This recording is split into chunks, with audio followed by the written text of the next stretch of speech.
Good evening. This is Redwood Wonk. I'm with Dave Frank. My name is Eric Kirk. We are talking the news of the day. A lot going on. It looks like the reconciliation bill that has been long in the news is about ready to be finished.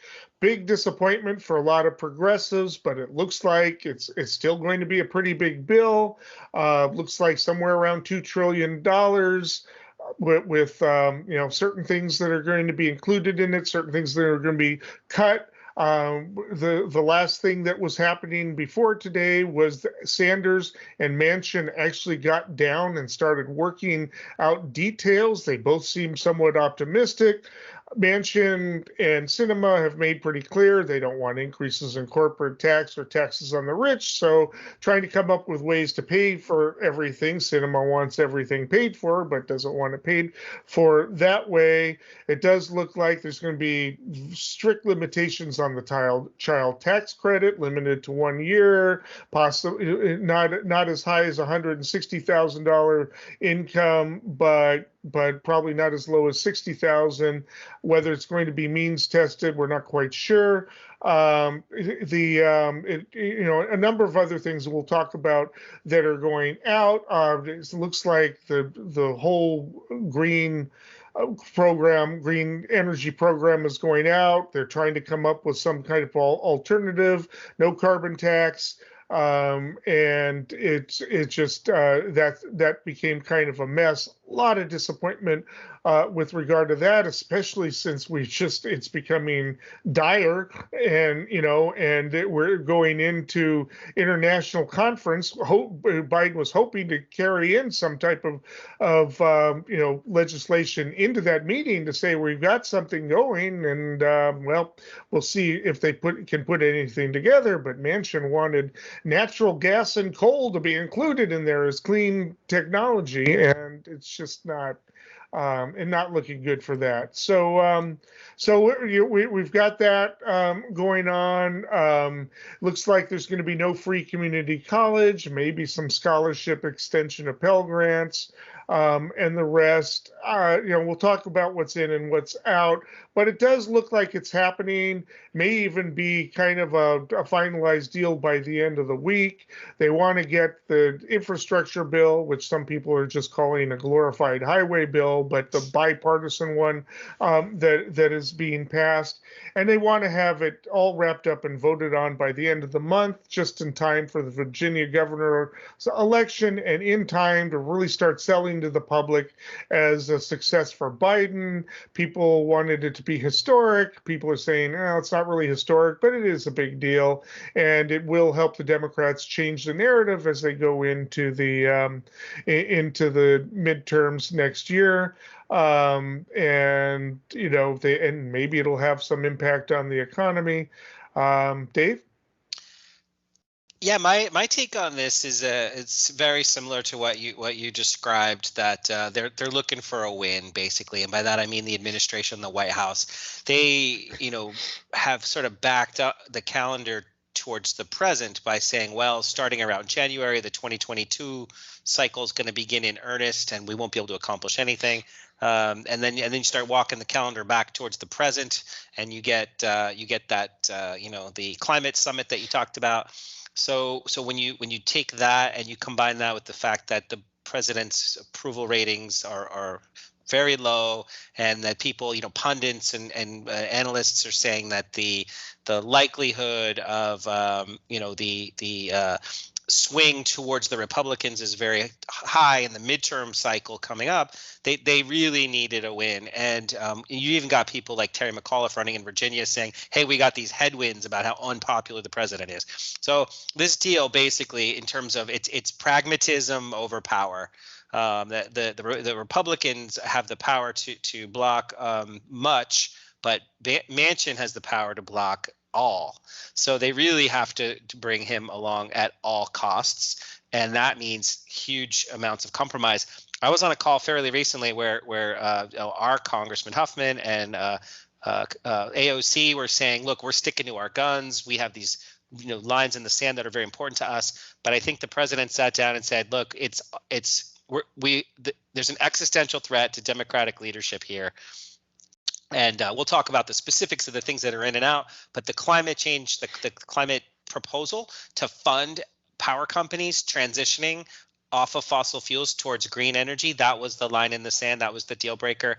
And then once you peel that piece off, then, like you said, a lot of other things kind of fell off, all in the name of coming up with a lower number so that we satisfy Manchin and Sinema. Yeah, and you have to wonder why the child tax credit. I mean, that's like a universally loved thing. That's a check that goes to people, every month. And yet Manchin was obsessed with cutting that down, applying means tests, which, means tests are sometimes more expensive to implement than money it saves. I mean, what do you think is behind that? Yeah, so there's two pieces to this. One is, before we talk about why it's not part of it, as a reminder, this was something that was supported by Senator from Utah, Mitt Romney. So this is a family friendly thing that had bipartisan support. The problem is, we're not talking about reason and rationality. We're not even talking about political interest of constituents.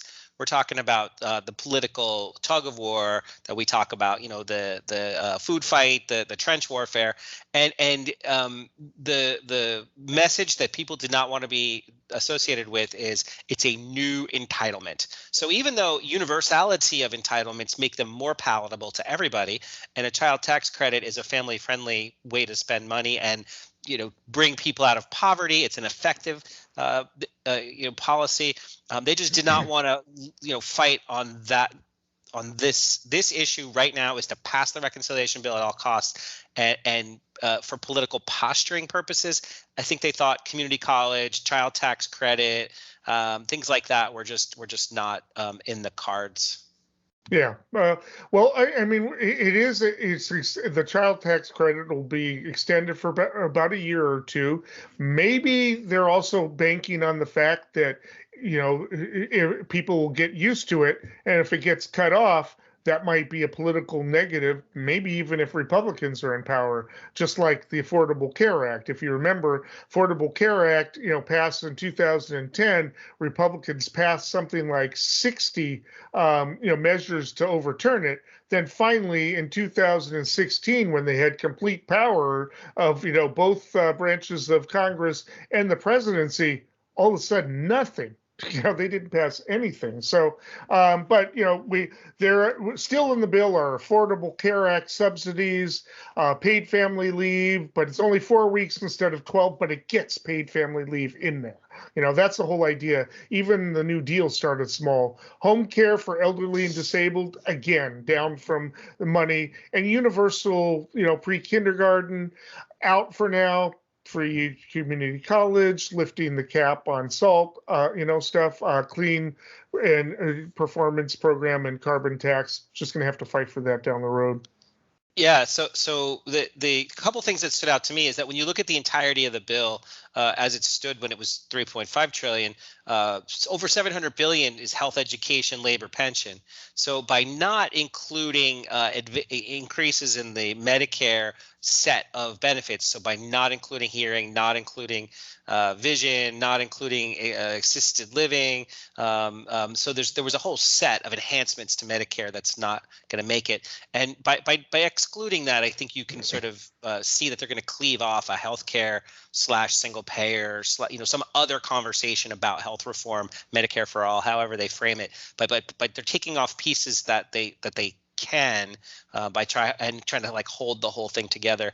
And you mentioned one other thing that I thought was pretty interesting too, the fact that that it's all like it's not rational, right? But by saying, well, these things are popular, they don't want to pass popular things. From the perspective of Manchin, he's I hate to say it, but he's got a lot of corporate interests that back him. There's taxes are a big deal, and they don't want to increase the cost to wealthy people, and they don't want to enhance the set of benefits that people would expect to extend to increase the welfare state, quote unquote. Right. He doesn't want an entitlement society, as he calls it. Yes, that's it. Okay, we've been talking about the Voting Rights Act. This has been, something that the Democrats have been hammering on, and there's been all kinds of legislation in states across the country. We've been discussing this for a long time on this show. But voting rights are, with the emerging Democratic majority, it's going to become harder and harder for that majority to manifest itself democratically as in terms of power that is representative of that majority. It's going to be harder in states to do that because of states that are gerrymandered, and also whether or not there's going to be access to voting.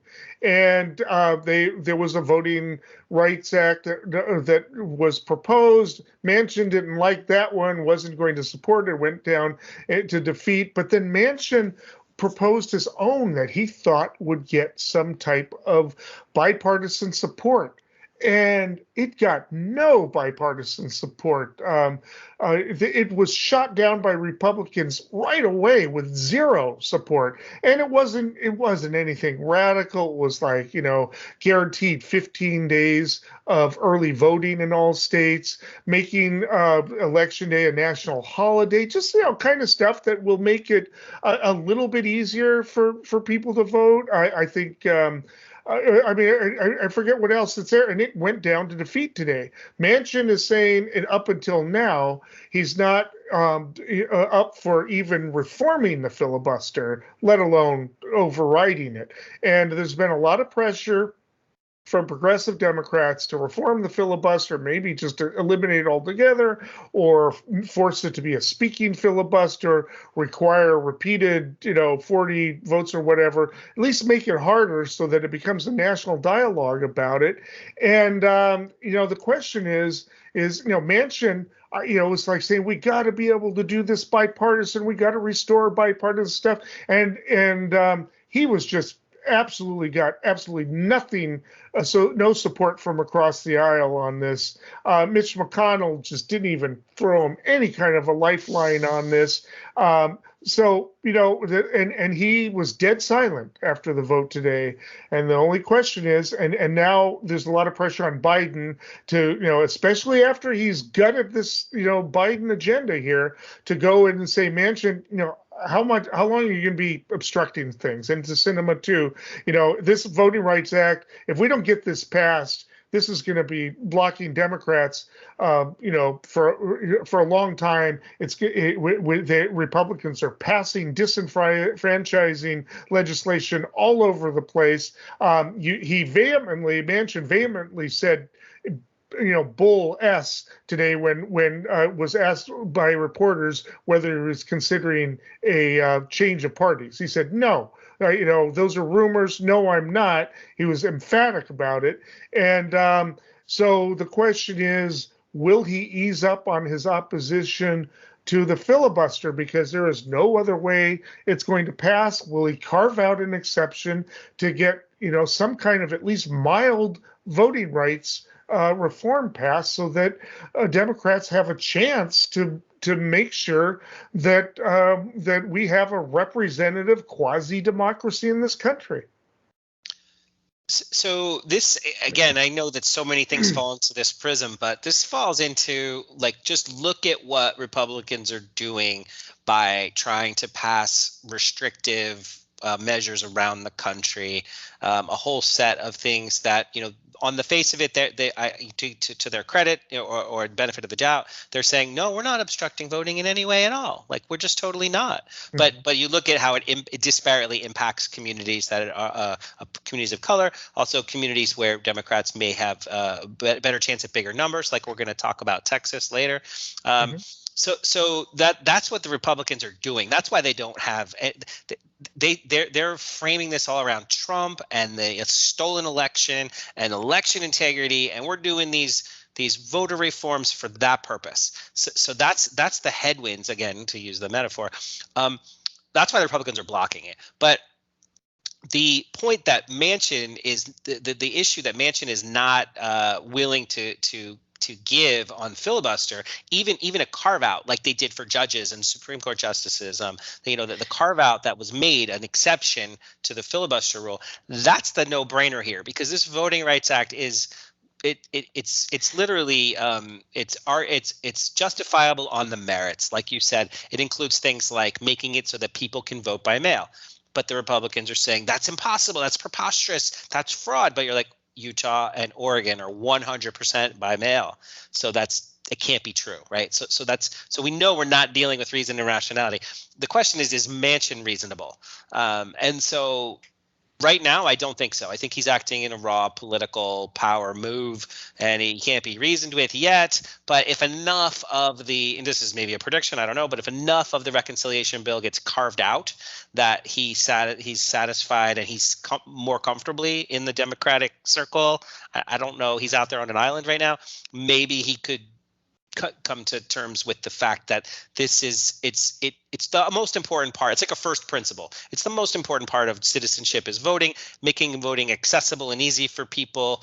This should be a no-brainer. Blocking voter suppression should be a no-brainer. But it was very interesting times we're in.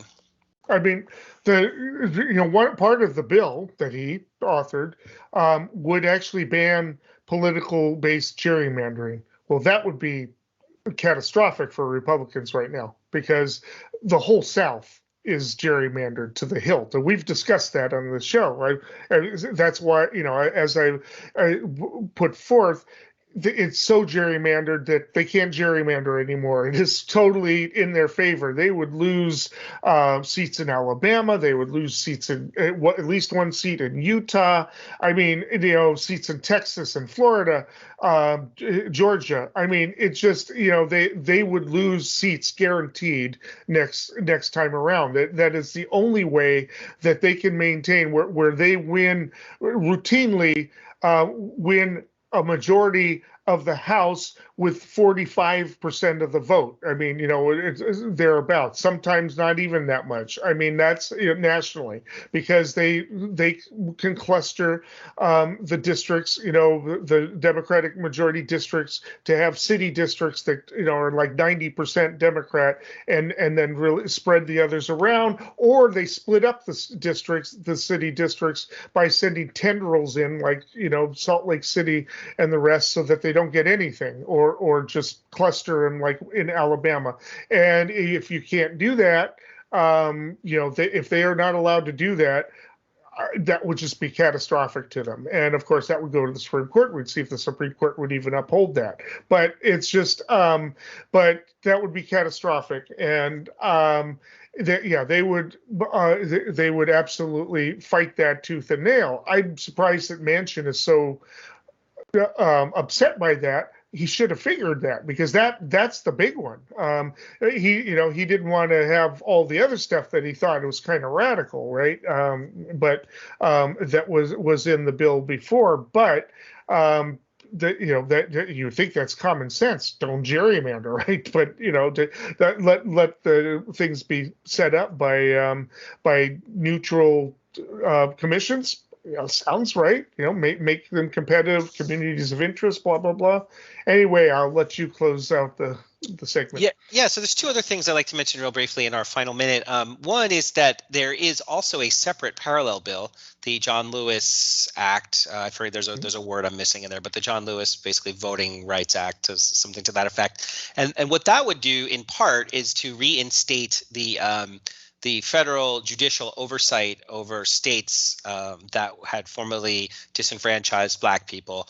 And that there's a Supreme Court case that changed that and opened up the states to have the flexibility to not have all of their voting rules revisited or reviewed by courts. And so that's a separate bill that would, in effect, kind of allow the federal judicial system, federal government to look at these voter suppression, voter restriction, voter disenfranchisement, things that are happening at the state and local level.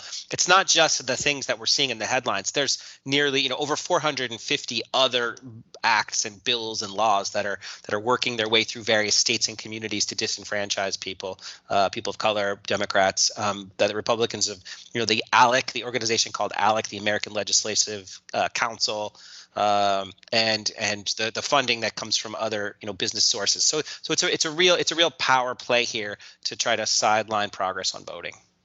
All right. Well, that we will be discussing this again. It'll probably be next week, but that takes us to the next segment.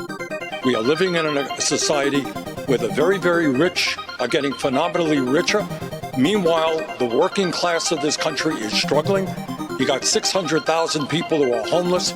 You got parents who cannot afford childcare. The game is to shrink the cost, start a whole lot of programs, and claim, look, this is just one more round of the kind of inflationary policies that they enacted earlier this year on a party line basis. They dumped almost $2 trillion on the economy, sent inflation through the roof, and they're not through. They want to keep on doing it with higher taxes and entitlement programs. So I'm here today to talk about what's fundamentally at stake right now for the families and for our country. For most of the 20th century, we led the world by a significant margin because we invested in our people. We invested in ourselves, not only in our roads and our highways and our bridges, but in our people and our families. Okay, the January 6th committee keeps heating up. We talked about this last week as a potential. It has happened, a unanimous vote of the January 6th committee, including the Republicans on it. They have referred Steve Bannon to the Department of Justice for criminal contempt as threatened, and they're gearing to lawyer up. Bannon actually asked for them to hold off the vote. They didn't. They went right forward and did it. We'll see what happens. I think that Bannon is going to try to, slow down the clock so that maybe, he can slow it down until the Republicans take over next year and then dismiss it all. But who knows what's going to get done until then. But it does look like things are going to heat up. And meanwhile, Mark Meadows has hired a real famous attorney. I don't know the name, but somebody who's been involved in this up until now. I get the feeling that Jim Jordan is going to be subpoenaed soon because he's making comments to the press, again, talking about how he talks to Trump all the time, vague answers to the responses from the media about, yes, but how often and when did you talk to him on the day of the insurrection? He's trying to make it sound like that's a question without relevance. He said, well, I don't think it was during the attack, but I don't know. I talk to him all the time, right? He's really nervous about that question, really nervous about being asked that, and nervous about being subpoenaed, because if he tries to fight a subpoena, he's got to worry, and especially if Ohio, they've got some redistricting to do there. They've lost one of their seats. Will that Duck district, will he be as reelectable coming up? He's not in a position like Steve Bannon. So you've got the first court fight now. And you've got subpoenas going out. You've got Biden saying, I don't care about executive privilege for these. I don't see any problem here. And Trump now suing the archives and the January 6th committee and making arguments saying that's myopic. I have the right to have that, or no president will be safe. We got to be able to talk about these things safely without worrying about whether or not we're going to be politically persecuted next time around. It's like, well, what would you be talking about with regard to a rally that that's going to be important for national security? Anyway, it's in the courts on two fronts. Dave, what do you have to say? So I saw a few lawyers from each side making the cases on behalf of these witnesses that are, Trump insiders that were subpoenaed. And as far as I can tell, the Trump lawyers were basically saying, and his team were basically saying, look, we have standing. Like, we're allowed to make this argument. We can get our day in court. And no, it's not clear. There's no precedent in support of what we want to claim. There's no that we don't have a legal defense other than that we deserve our day in court to make the argument. I mean, I'm oversimplifying, but they're proceeding as if, again, so like what you said, to delay this all out. The scholars that I saw speak about it were saying, like, it's not entirely clear how this is going to go down, but the congressional committee is proceeding along this, path dependency here that, like, crimes were committed, serious crimes that need investigation. We need to know the hows and the whys. And if it's the case that Bannon met in a hotel room, and we talked about this, I don't mean to slander all the folks that went there or the things that they talked about, but in effect, there's a core group of people that were involved in the planning and the execution, and they talked weeks before, days before, hours before, during, immediately after, days after, weeks after. So the Congress committee has the metadata from the telecoms industry. They know who talked to who and when. And the question is getting this stuff on the record to fill in the narrative. I'm not sure if Bannon's argument is going to keep him from doing any jail time, but certainly it's going to test the subpoena power of Congress like I don't think it's been tested before. I agree. I mean, this is this is a big deal. Does Congress have any subpoena power? I mean, it was during the impeachment hearings. It was kind of interesting because you had people in different courts. You had the Trump administration arguing on the one hand that you can't come to court. They've got subpoena power, and on the other hand, well, they got to go to court to do it. I mean, literally in two different courtrooms arguing that. That was it was surreal that they were doing that, and so the question is, well, does it mean anything? Will anybody honor a congressional subpoena if they don't start enforcing these things? But it sounded like this time they're going to test it. They actually want to establish whether one here and now as to whether or not it does, and it's up to the courts to determine that. And is the Supreme Court going to basically obliterate that power? Then maybe they might as well just strike it out of the Constitution.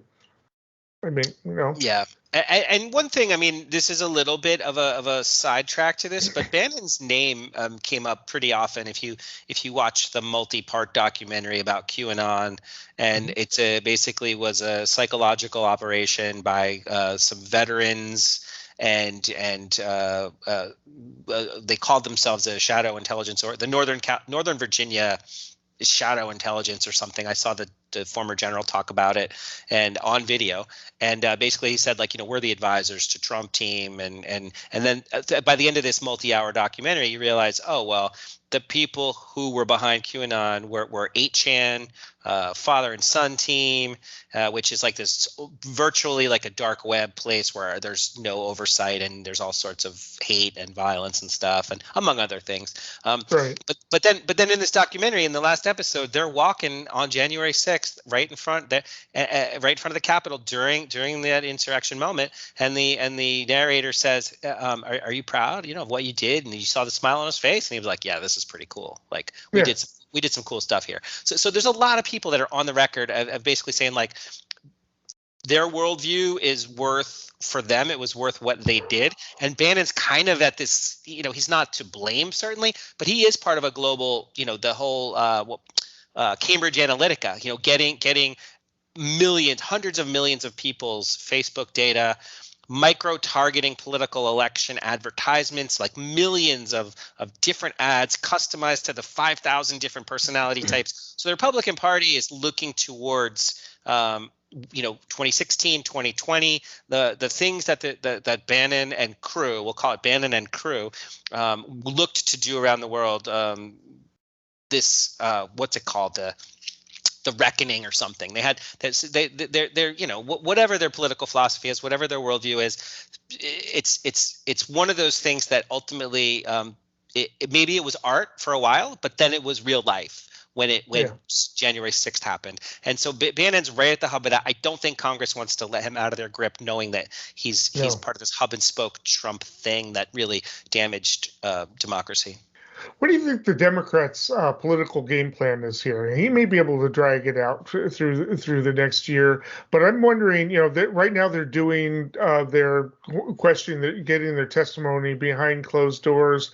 I suspect they're going to try to have their dramatic live testimony during the campaign, the stuff that's going to get headlines and make it interesting. I don't know who or what. I don't know if they're going to start to bring, some of these defendants in who stormed, the horn guy, whatever. And I don't know exactly what what they want to do. But do you have any ideas to what their game plan might be? I mean, so it's twofold. One is to rally the base, just like the reason why the Republicans are being very dismissive towards oversight, scrutiny, and evaluation here. I think Democrats are making sure that they're rallying their own base through this process of scrutiny. And if they run out the clock, if the Republicans run out the clock, then this will be the prime issue, one of the prime issues for elections coming up next time around. And maybe that's Democrats don't mind. Maybe they think this is to their advantage. I don't think I've made mistakes. I mean, every time somebody says I made a mistake, they do the polls and my numbers go up. So I guess I haven't made any mistakes. We showed up and we demonstrated that we would not have our voices silenced by a Republican Party that across the country had a singular intention on suppressing the right to vote. Some Democratic senators seem to imagine they could just break the rules on a razor-thin majority. Nothing would stand between them and their entire agenda, a new era of fast-track policymaking. The Republican Party moved very far away from reality. And the fact that you got colleagues of mine in the Senate who refuse even today to acknowledge that Donald Trump lost the election. How do you deal with that? Joe Biden is the president we need right now. Battle-tested, forward-looking, honest and authentic. He has never forgotten who he is fighting for. Well, this brings us to a topic that is a little bit different from our normal topic, Striketober. I think this is like one of the biggest months of strikes that this country has had in a long time. And some of it's pandemic related. Some of it is the fact that labor has just been pent up. We've got the John Deere strike, and some of it is almost kind of sympathy for future work. So some of it is condition strike. We've got medical strikes being threatened. We've got strikes all over the place. An injunction just came down on the John Deere strike, not preventing the strike. It's not like they're a public union that are forced to go back to work or anything like that. But they're supposed to have limits on pickets on the entrance, against the quote unquote violence and vandalism, blah blah blah. But this is probably one of the biggest, areas of strikes that I don't know that we've seen maybe since the 90s. And it all seems to be happening right now. I have to believe it's pandemic related, maybe because some unions are sensing, because working people seem to have this economic power right now. I mean, even without unions, people are like being picky about the jobs they're taking. Employers are complaining that all of a sudden these employees, they have to, that market forces are actually working in applicants' favor for once, that it actually applies to the purchase of labor. It's I saw this one commentator on the news saying, oh yeah, you get all these applicants with attitude, and he literally used this voice saying, maybe I don't want that job. Well, how many decades has it been that employers get to say, I don't want that applicant? The shoe's on the other foot. Deal with it. Offer your salary, offer flexible work hours. Maybe people don't want to be burned out, especially women. Women are saying, they've enjoyed being with their children. Plus, there isn't daycare, and a lot of schools haven't opened up. They don't have any choice. It's illegal for them to leave their kids at home by themselves. So make some accommodations. Offer it. That's what the free market's about, right? We're not talking even socialism here. What the market will bear. And if you can't afford it, don't be in business. It's just that simple. So anyway, and some unions are like saying, yeah, maybe this is the moment to get, do this. Contracts are there. And of course, the big one is we've got all these log jams for supply chains coming this spring. The longshoreman contract expires on the West Coast. That could be huge. I mean, we keep hearing about this. And this isn't strikes out of desperation like the 1930s. These are strikes. Maybe some of them are because they're strikes about conditions. I don't know if there are strikes about people not wanting to be forced into dangerous pandemic conditions. I haven't looked at them that closely, but they're not all about wages. Some of them are about work conditions. Dave? Yeah, so it's a hugely complicated issue. We're going to scratch the surface today, and we'll probably end up picking up more later on down the road. But if you look at, it's multi-sectors. It's Nabisco workers that are being forced to work like 12-hour shifts, but then 7 days a week. But then when they are told that somebody called out sick, then they have to work 16 hours. Right. Then they don't know. There's things like that. There's things like the union in California that for the movie support, the sets and the creative, the talent. I forgot the name of that union, but the folks who work on movies. Right. A tremendous amount of them. Their strike was just avoided. For them, it was about having downtime in between being at work. Because when you're filming a movie, you want to do it as much as possible. You want to get your content created. And so when a company like Amazon that stepped into the void and became a huge content provider through Prime, their sort of modus operandi is to just run over labor with respect to like drivers having to go to the bathroom and cups and bags and things to meet their quotas in terms of delivery times. Well, if they apply that level of and warehouse workers who sometimes you get in trouble, you get fired by text, and if you're a couple minutes late walking down the aisle kind of thing, there's all sorts of kind of ridiculous oversight. So in aggregate, you take all these together, the John Deere and the other many dozens of strikes going on around the country. The question is why now, right? Like, is there a theme? Is there a lesson here?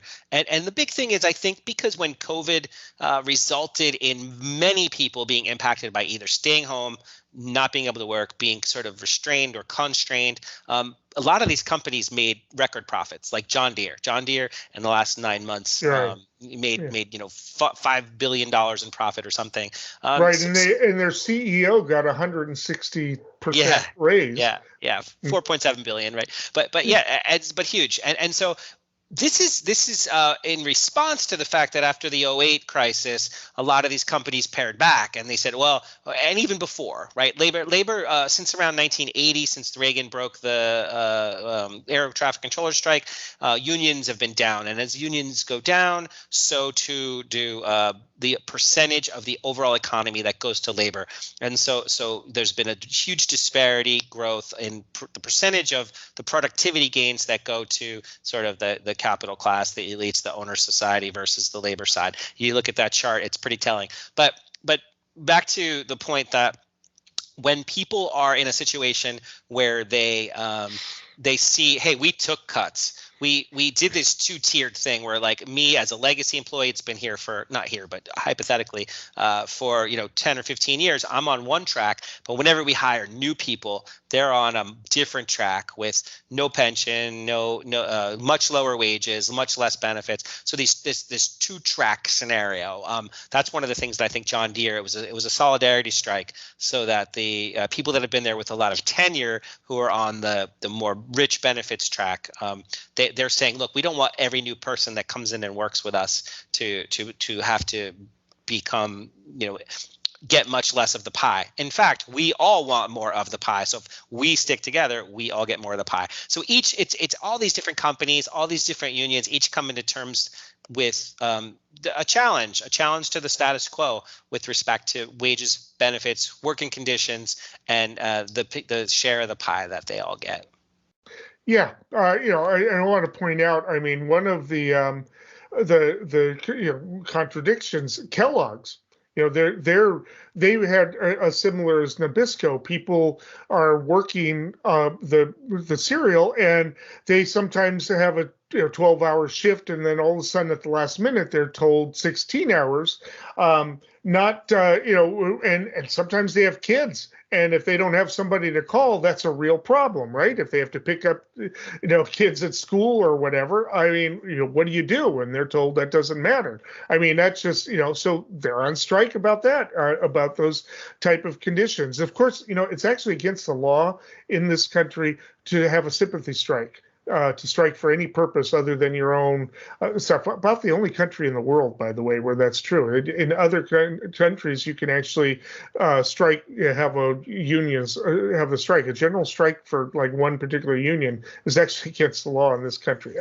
There's actually moves to change that, but it is amazing. I'm just wondering what type of political impact that's going to have. I haven't heard much from political leaders on this, and I'm just wondering if that's going to be a narrative. Maybe once Democrats, maybe that's another reason that some Democrats want to get past this reconciliation bill. They want to get out there, maybe speaking at some of these rallies, and identify with a growing labor movement, a revival of the labor movement, because labor has been dying in this country as a movement of politics since the 1980s. It's with globalization and everything else. Yeah, I think around the Reagan era, there was over, and before, like World War II, huge percentages, half or so were unionized. Now it's down 20% or less, rough numbers. So definitely shrinking.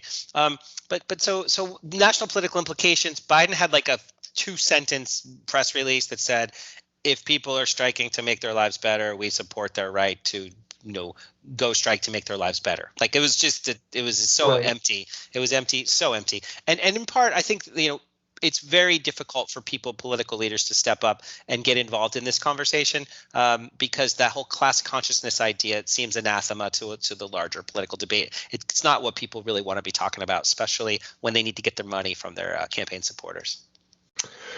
Okay, well, some of them right. will be out there. Right. All right, that takes us to our final segment. We have been talking about the state of Texas. It seems to come up for one issue or another all the time, whether it's about voting rights, gerrymandering, or abortion. It just seems like Governor Abbott or some crazy thing going on in Texas is a topic on this show, probably because it's a very large state.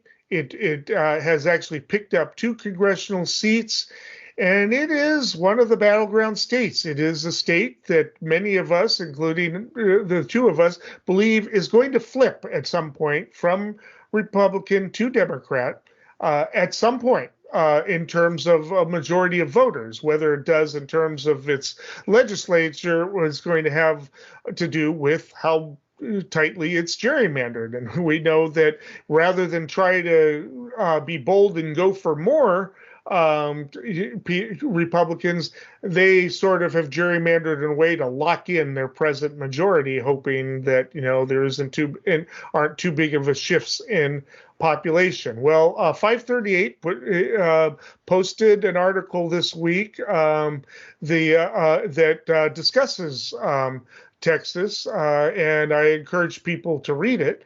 And it's and it looks at the changes in Texas. And they've been looking at the fact that in Texas, the traditionally Democratic border towns, because a lot of Latinos have traditionally voted Democratic. They still do tend to vote Democratic, but not in the same percentages as they did before. And there was a turnout towards Trump, including one city that kind of did. We'll talk a little bit about that, but it may be overcome by growth of the cities and the suburbs, particularly in the tech industries, of Democratic bases in, particularly around Austin, Houston, San Antonio, that may offset that. And so it is a battleground state. Will a Democratic presidential candidate win in 2024? will a Democratic candidate defeat Abbott in 2022 to become the next governor? And what will the implications be? And this article discusses that with some detail. And this is where I learned the term Tejano in terms of certain conservative, well, I wouldn't say conservative, but Latinos in Texas who do not fit the typical Democratic constituency, the voter, although they don't completely fit the Republican either. And there also was a tendency for Trump to bring out voters who haven't voted before and may not vote again. So that of all backgrounds, of all ethnicities. So we'll see whether or not that's a lasting impact. But Dave, you had a chance to read the article. What do you say about Texas? So there was a ton in there, and it's unique in its own way, but it's also a proxy for understanding other states too. So especially because it's the second biggest state in terms of population compared to California. It's got over 250 counties. I think it's 254. They range in size from like 64 people to 4.7 million people. And there's like 20 counties alone just outside of the Houston area. So the reason that I'm mentioning counties is because local control is a very big deal there. The governor is particularly weak compared to other states. The regional differences and local differences matter. They kind of hit above their weight there compared to how some people are used to visualizing power. In the last election, about 500,000 people. So Democrats versus Republicans is about a 2 million person gap, I believe. And so in the last election, the cities, the main urban areas that went Democratic pretty much solidly, as well as the first ring around, the suburbs, as well as the next ring around, the exurbs, Democrats picked up nearly 500,000 people there. When you take all the other, vast territory combined, besides that, Trump picked up about like 90,000 people there. So this 2 million gap at current rates of growth and sort of organic population changes bodes very poorly for Republicans under the current situation. So that's the long-term trend. If you look backwards a little bit at the election, so much was talked about how Latino voters along the border area went for Trump. Huge swings, so like 50, 60 point gaps between Republicans and Democrats, when that was never the case in the past. And so the question was why, and the article talks about a few of them. They're not causal, but they're coincidental and worthy of mention.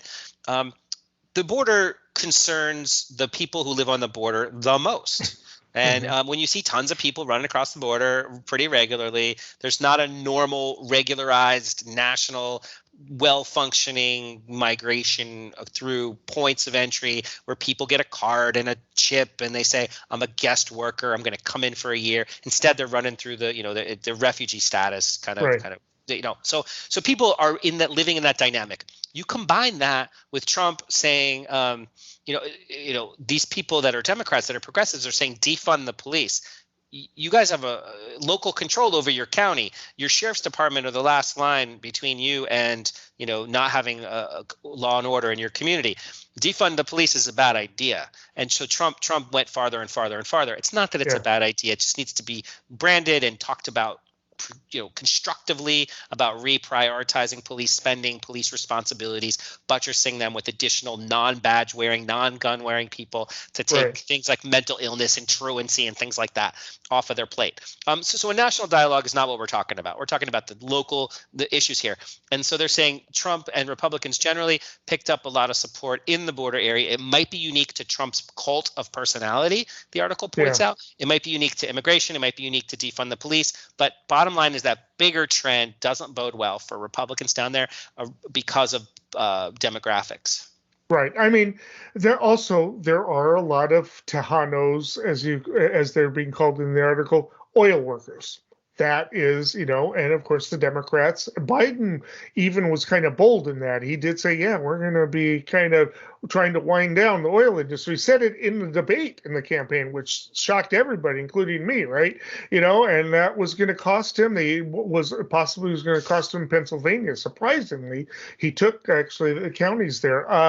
And abortion actually does hurt Democrats with Latinos when it's a voting issue. Latinos and actually many African Americans actually don't support abortion. They just traditionally haven't made it a voting issue. They are more concerned about other issues. So you look at it, and Starr County had a big swing, 55 percentage points from Democrat to Republican. That's a big one. And Hidalgo County, the most populated county, moved towards Trump. I mean, it's this is a concern for the Democrats. Whether or not this was a fleeting thing, though, or whether or not Trump brought out voters who won't be back if he's not there, we don't know. We'll find out. But this is a fascinating thing to watch. But definitely, the trend is, for Democrats, even if that's a permanent thing, statewide. You mentioned energy industry. I mean, you can't discount that at all. You can't overstate how important energy industry is to Texas. And yeah, so climate change and just any kind of federal oversight is a big deal. Another big deal actually is Second Amendment rights. Beto, when he ran for Senate, he honestly is one of the most off-the-wall things that I could say I've seen in my lifetime is what during the Democratic presidential debates when he talked about taking people's guns away. He was really going after the kids that were upset about the Parkland shooting and that whole movement among young people that really want sensible gun reform. Totally different topic, but the point is that Beto left a really bad taste in people's mouths, and he's got to soft pedal that in Texas. And he's talking about running for governor, so I doubt he's going to be their candidate.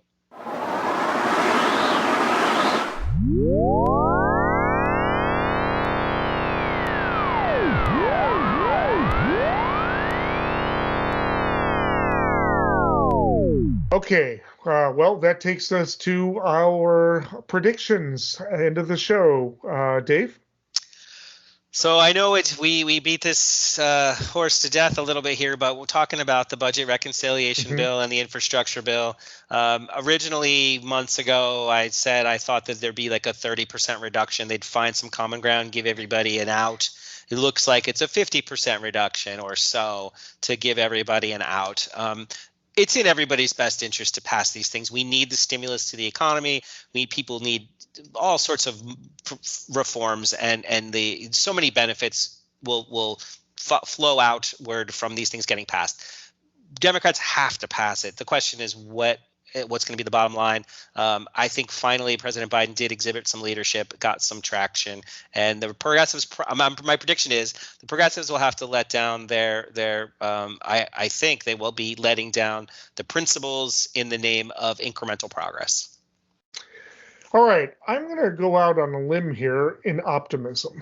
I'm going to talk about the voting rights bill here because I actually think that Manchin is going to allow for a carve out of the filibuster on this. Just little things. One is he was involved in one-on-one negotiations for a few days with Sanders. Sanders came out of the talks kind of happy about things, kind of pepped up. I'm not seeing anything in the reconciliation bill that he should be pepped up about. So I'm trying to think, what else is there that he would be pepped up about? And then I see the Republicans just totally threw cold water on his effort to be bipartisan. And he walked out of the chambers today just without saying a word, angry. And when a reporter asked him if he was going to switch parties, and he answers bull, as that, and is really annoyed, I'm thinking he might be ready to do that. And I think if he does it, Sinema probably figures she's got to go along with it too. So I'm thinking there might be a carve out. maybe I'm being overall optimistic there, but I don't see anything in this bill that Sanders. I think he would have been fine, coming out of it with some kind of a deal. But he looked happy. What else could he be happy about? Unless there's something else in the reconciliation bill that'll be revealed over the next few days that we don't know about. But he looked happy about something. That's just my hunch. We'll see. To be determined. All right. Well, until next week, Dave. And thank you, Matt, behind the scenes. And this has been Redwood Wonk. And until next week, keep thinking.